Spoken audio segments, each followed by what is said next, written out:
després el farem rentar els plats, què et sembla? Mira, hola Ramon. Mira, estem amb el Ramon Jorba, que ha vingut moltes vegades a dinar a casa seva, que m'agrada molt. Hi ha també la Mari. I està al Bruc, és un lloc d'excursionistes, i tu, Ramon, havies sigut excursionista també, no? Sí, home, aquí tots som de tots, és el pati de casa, És això el només pati de faltaria casa. no fer-ho. I avui estàvem filmant que tenia abans, que veureu una altra gravació, un teix durant el pol·le, i m'explicava la història del teix que l'havia recollit el seu avi. Sí, junts, sí.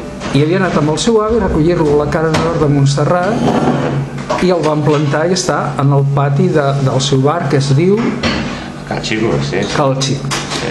Doncs, i ara, parlant, entreu el llibre que el seu avi va fer a París, que estava exiliat, sobre botànica, que era la seva feina, i ara ens l'ensenyarà.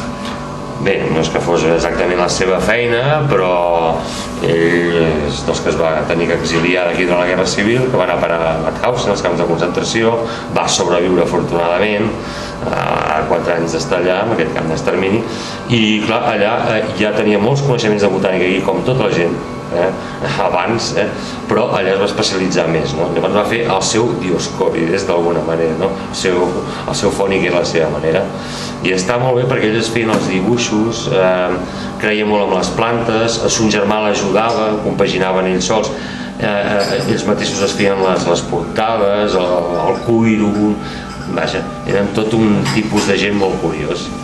I bueno, doncs és bastant interessant aquest llibre i d'altres. En té un altre també de la seva vida, que està ara a l'Amical de Mauthausen, espero recuperar-lo d'aquests.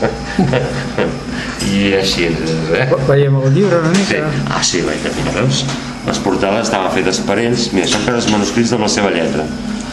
Era gent que havien passat penúries i aprofitaven tots els papers per tot arreu, per tots els racons, saps? No es podia malbaratar res. Aviam si tornem una miqueta això també. Veus, tot fet per ells, mira, la seva lletra, París, abril de 1960. També va morir allà, també.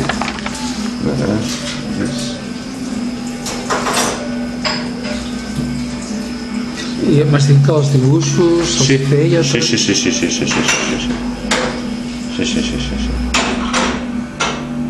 I quina feina va tenir durant la seva vida? Quan va marxar d'aquí era ceramista, després va ser el president d'una cooperativa als Hostalets de Pierola i per això va haver de marxar corrents, perquè això de ser president i de la CNT d'una cooperativa, doncs diguem-ne que no estava gaire ben vist, saps? Doncs no, està molt bé perquè fins i tot estan per utilitats, per... no sé, perquè puguis veure una miqueta, no sé, la seva, no t'ho perdis, les seves... El teu avi va morir a París. Sí. D'aquí quants anys va viure? Quan va néixer? Mira, és molt fàcil de comptar perquè va néixer el 1900. Es va morir el 1983, va morir amb 83 anys. No va voler tornar ja mai, tenia la vida feta. Va venir aquí perquè hi havia aquí sa filla i ma mare, però a veure'ns de visita, això al cap del temps,